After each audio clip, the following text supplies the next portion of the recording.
Hello students.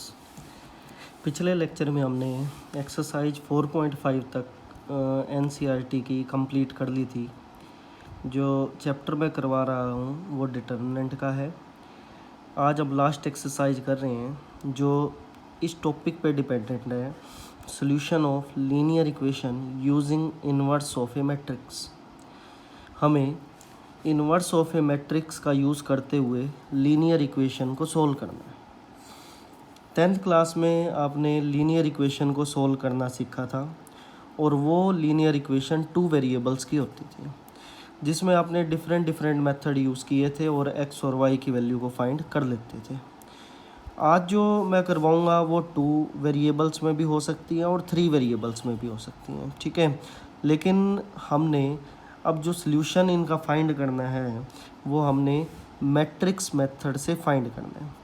Examination point of view से ये method most important है, काफ़ी बार पेपर में आता भी है, ठीक है। तो जो लीनियर इक्वेशन है मैं स्टैंडर्डली लिखता हूँ, उसके बाद इसके सल्यूशन को बताएंगे कि वो कैसे एग्जिस्ट करेंगे। इक्वेशन कुछ इस टाइप की होगी, ax1 plus a1x plus b1y plus c1z which is equal to d1 a2x। मैं स्टैंडर्डली लेकर चल रहा हूँ एक बार इक्वेशन को, बाद में न्यूमेरिकली वैल्यू को भी सोल्व करेंगे।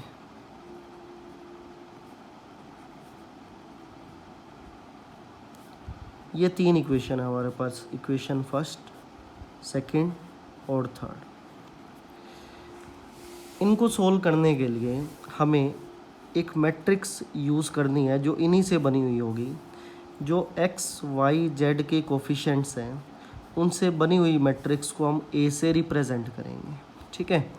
a से जो रिप्रेजेंट करेंगे वो मैट्रिक्स कौन सी होगी, x, y और z के वो कोफिशिएंट्स होंगे कुछ इस टाइप के। किसी में सपोज करो y या z का कोफिशिएंट बाय चांस ना हो तो उसकी जगह वैल्यू 0 रख दी जाएगी, ठीक है। तो कैपिटल X यूज़ किया जाएगा जो नंबर ऑफ़ वेरिएबल आपने यूज़ किए हैं। यहाँ पे x, y, z यूज़ किए हैं।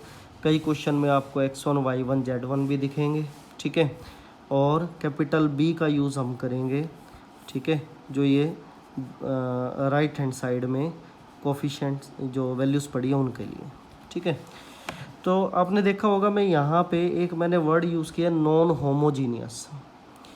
नॉन होमोजीनियस होता क्या है, अगर D1, D2, D3 में कोई भी एक वैल्यू नॉन जीरो हो, ठीक है, या फिर सारी नॉन जीरो हो या फिर कम से कम एक नॉन जीरो हो, तो इस तरह की इक्वेशन को हम नॉन होमोजीनियस कहते हैं। होमोजीनियस तभी बनती है जब तीनों D1, D2, D3 जीरो हो जाएं, ठीक है, तो उससे बनने वाली इक्वेशन होमोजीनियस हो जाती है, ठीक है। होमोजीनियस कब होगी, जब ये D1, D2, D3 तीनों क्या हो जाए, जीरो। अगर कोई एक भी नॉन जीरो रहेगा तो ये नॉन होमोजीनियस का केस होगा। तो हम आज जो बात करेंगे वो नॉन होमोजीनियस के अकॉर्डिंग बात करेंगे।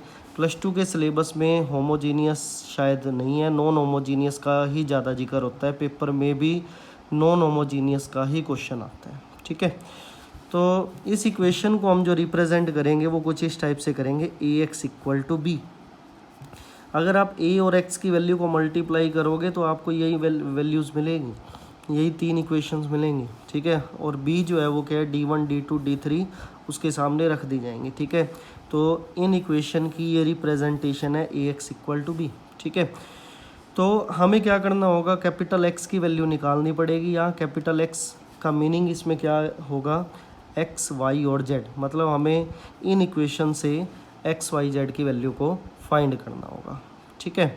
x, y, z को फाइंड करने के लिए हमें इक्वेशन को सबसे पहले इस टाइप से रिप्रेजेंट करना है, ठीक है, ax equal to b type से, जिसके बाद 3 तरह की पॉसिबिलिटी बन सकती है, ठीक है। 3 तरह की पॉसिबिलिटी क्या हो सकती है, या तो उन वेरिएबल का सल्यूशन एग्जिस्ट करेगा। एग्जिस्ट करने का मतलब ये हुआ कि पहली पॉसिबिलिटी ये हो सकती है या तो उनका सल्यूशन यूनिक होगा, सेकेंड पॉसिबिलिटी ये हो सकती है कि या फिर इनके जो है इनफाइनाइट नंबर ऑफ सॉल्यूशंस होंगे। थर्ड पॉसिबिलिटी ये हो सकती है कि वो नो सॉल्यूशन होंगे, मतलब उसका कोई भी सॉल्यूशन एग्जिस्ट ना करे। ठीक है, तो तीन टाइप की पॉसिबिलिटी हो सकती है, वो डिपेंड करती है कि जो मैट्रिक्स ए है वो किस टाइप की है। अगर सपोज करें, अगर ए मैट्रिक्स का डिटर्मिनेंट नॉन जीरो हो, ध्यान रखना जब हम इस तरह ए एक्स इक्वल टू बी की इक्वेशन को सोल्व करेंगे तो सबसे पहले हमें ए का डिटर्मिनेंट फाइंड करना है। ठीक है, चेक करना है कि वो जीरो है या नहीं है। ठीक है, ये ध्यान होगा स्टूडेंट, मैंने पिछले लेक्चर में भी आपको बताया था डिटर्मिनेंट जीरो हो या ना हो तो उसका मीनिंग क्या होता है। अगर किसी मैट्रिक्स का डिटर्मिनेंट जीरो हो जाए तो उस मैट्रिक्स को हम सिंगुलर मैट्रिक्स कहते हैं। जिन मैट्रिक्स का डिटर्मिनेंट जीरो नहीं होता उन्हें हम नॉन सिंगुलर मैट्रिक्स कहते हैं। ठीक है, किसी भी मैट्रिक्स का इन्वर्स फाइंड करने के लिए हमें मैट्रिक्स का नॉन सिंगुलर होना ज़रूरी है। ठीक है, तो अगर मैट्रिक्स नॉन सिंगुलर है तो उस टाइम पे हम ये कहेंगे the equations have unique solution. जो इक्वेशन का सॉल्यूशन एग्जिस्ट करेगा वो क्या होगा, यूनिक होगा। And given by x equal to A inverse B. ठीक है, x equal to A inverse B type का वो एग्जिस्ट करेगा, मतलब a का इन्वर्स निकालो, उसको b से मल्टीप्लाई करो। ठीक है, उसके बाद हमें वैल्यू मिल जाया करेगी। ठीक है, capital x small x small y और स्मॉल z की वैल्यू मिल जाया करेगी। ठीक है, सेकंड पॉसिबिलिटी ये हो जाएगी कि अगर if determinant of A equal to zero, suppose करें अगर ए का डिटर्मिनेंट जीरो आ जाए तो क्या होगा, तो उस टाइम पे दो पॉसिबिलिटी बनेगी, या तो उसका सल्यूशन एग्जिस्ट करेगा ही नहीं, अगर करेगा तो infinite number of solution exist करेगा। ठीक है, तो कैसे पता लगेगा हमें, अगर ऐसी कोई पॉसिबिलिटी आए तो हमने क्या करना है, एडजॉइंट ऑफ ए को बी से मल्टीप्लाई करके चेक करना है। ठीक है, अगर इसकी वैल्यू जीरो के इक्वल, जीरो मैट्रिक्स ना बने तो उस टाइम पे जो मतलब पॉसिबिलिटी होगी वो कौन सी होगी, नो सॉल्यूशन की होगी। ठीक है, और अगर इसी का ही सेकंड केस है, adjoint of A into B equal to zero matrix बन जाए तो उस टाइम पे जो पॉसिबिलिटी होगी इक्वेशंस की वो इनफाइनाइट नंबर ऑफ सॉल्यूशंस की होगी।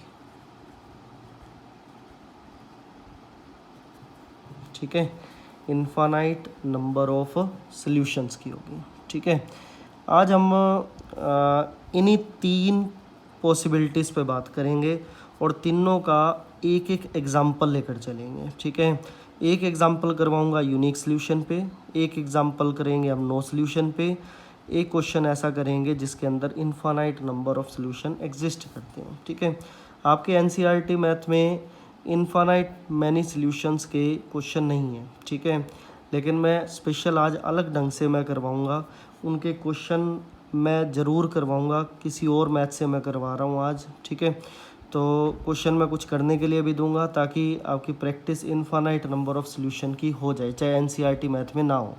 ठीक है, तो यहाँ पे एक बात और अराइज होती है कि अगर जिन इक्वेशन के सॉल्यूशन एग्जिस्ट करते हो तो उन इक्वेशन को हम कहेंगे क्या। ठीक है, उनके लिए एक वर्ड यूज़ किया जाता है कंसिस्टेंट। ठीक है, वो क्या होते हैं, देखो, if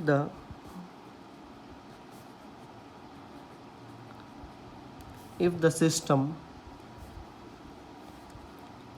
has a solution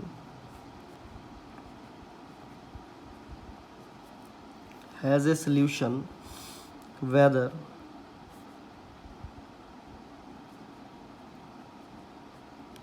unique or not, solution ज़रूर हो, चाहे यूनिक हो चाहे ना हो, then it is said to be consistent. उसे हम क्या कहेंगे? कंसिस्टेंट। कंसिस्टेंट वर्ड यूज़ करना है जब भी सॉल्यूशन एग्जिस्ट करे, ठीक है, चाहे वो यूनिक हो चाहे वो इनफाइनाइट नंबर ऑफ सॉल्यूशंस हो, ठीक है।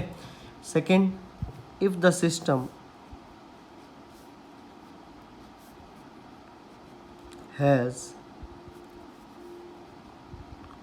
no solution,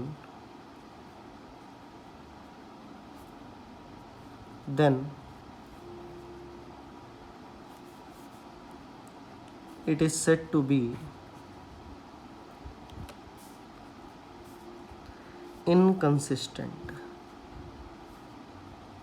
तो हम उसे क्या कहेंगे? इनकंसिस्टेंट कहेंगे, ठीक है। तो दो तरह के हम पॉसिबिलिटीज़ लेकर चल रहे हैं, या तो कंसिस्टेंट होंगी या फिर इनकंसिस्टेंट होंगी। कंसिस्टेंट के भी दो पार्ट हो जाएंगे, कौन से? या तो यूनिक सॉल्यूशन होंगे या फिर इनफाइनाइट नंबर ऑफ सॉल्यूशंस होंगे, ठीक है। वो डिपेंड करता है कि वो डिटर्मिनेंट मैट्रिक्स ए का जीरो है या फिर नहीं है। अगर मैट्रिक्स का डिटर्मिनेंट जीरो ना हो तो उस टाइम पे यूनिक सॉल्यूशन एग्जिस्ट करेगा। अगर मैट्रिक्स का डिटर्मिनेंट जीरो हो जाए तो उस टाइम पे adjoint of A into B को चेक करेंगे, ठीक है, वो जीरो है, जीरो मैट्रिक्स है या फिर नहीं है, उसी के अकॉर्डिंग हम पॉसिबिलिटी को फाइंड करेंगे, ठीक है। तो इसके अंदर मतलब बेसिक जो इस इक्वेशन मतलब इस एक्सरसाइज का है वो सारा ये है, ठीक है। तो एक बार इतना ही करवाता हूँ मैं, नेक्स्ट वीडियो के अंदर मैं एग्जांपल स्टार्ट करता हूँ, ठीक है। Thank you.